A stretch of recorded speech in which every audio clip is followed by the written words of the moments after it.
మన ప్రభువును రక్షకుడైన యేసుక్రీస్తు వారి ప్రశస్తమైన నామానికి మీ అందరికీ వందనాలు, శుభాలు.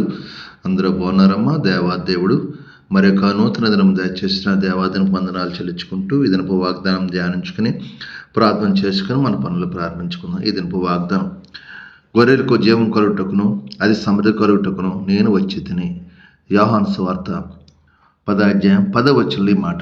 గొర్రెలకు జీవమును కలుగుటకు అది సమృద్ధి కలుగుటకు నేను వచ్చి తిని మీతో నిశ్చయంగా చెప్తున్నాను ప్రభు అన్నాడు. ఇక్కడ రాయబడిన జీవము నాకు వచ్చాడంట, ఆయన మన సమృద్ధి మనకు వచ్చాడంట. నిశ్చయంగా మనకి ఇస్తాడు దేవుడు. అంటే మన నరకంలో పోకుండా ఆయన విడిపించి మన రక్షకుడు నేసే ప్రభు వారు మనల్ని ఏం చేస్తాడంటే జీవనం నడిపిస్తాడంట.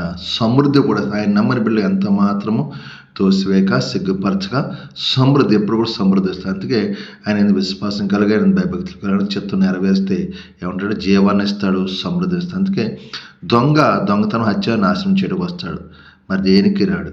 దొంగ ఏం చేస్తాడండి? వాళ్ళు మనం మోసం చేయడం కోసం, దుష్టుడు సాతాను మనల్ని పాడు చేయాలని వస్తాడు, నాశనం చేయాలి, హత్య చేయాలని వస్తాడు.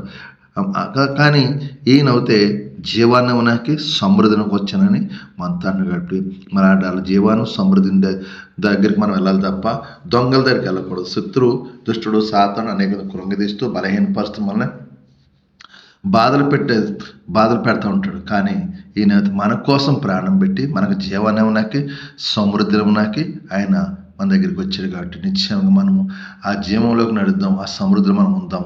దుష్టుడికి చోటు ఇవ్వకుండా ఆత్మీయంగా బలపడ దేవుని చిత్తం నెరవేర్దాం, దేవుని కార్యాలు చేద్దాం. దేవుడే మనకు సహాయం చేయలాగా, దేవుడే మన కృప చూపించేలాగా ఉందాం. అందుకే ఈ వాగ్దానం ప్రార్థించి ఆ జీవము ఆ సమృద్ధి మీకు కలుగును గాక. నిశ్చయంగా ఈ వాగ్దానం ప్రార్థన దేవుడు మిమ్మల్ని మీ కుటుంబాలు దీవించి ఆశ్రయించును గాక. ఆమేన్. అందరికీ వందనాలమ్మా. మీ కొరకు ప్రార్థన చేస్తాను. మీరు ఇప్పుడు నాతో ఏకీభవించి ప్రార్థన. సర్వాధికారి అనేసి ప్రభు పరిశుద్ధుడా, కృపగలవాడ, కనికరపు ఉండా, నీకు వందనాలు, స్తోత్రాలు. ఎంతోమంది బిడ్డలు ధన్యత కృప మాకు ఇచ్చు. ఈ దినము అయ్యా తండ్రి మరొక నూతన దినం, ఈ దినమంతా మేము చేసే పనులంతా దేవునికరంగా, ఆశీర్వాదకరంగా, సమాధానకరంగా, సంతోషకరంగా, ఆనందకరంగా యజమానుల ద్వారా తోటి పని వారి ఏకిడి జర అందరితో సమాధానం శాంతం దయచేయండి. ఎవరైనా బలహీనంగా బిడ్డలుంటే ముట్టండి, స్వస్థపరచండి. హాస్పిటల్ వేసిన ముట్టండి, స్వస్థపరచండి. కుటుంబ సమస్యలతో బాధ విడుదల దయచేయండి. అయ్యా తాగుడు వ్యసనాలు దూరపరచండి. అప్పులు బంధకాలను విడిపింది వాళ్ళ కష్టార్జితం దీవించి ఆశ్రయించి కృప చూపించమని అడుగుతున్నాను తండ్రి. నీకు వందన.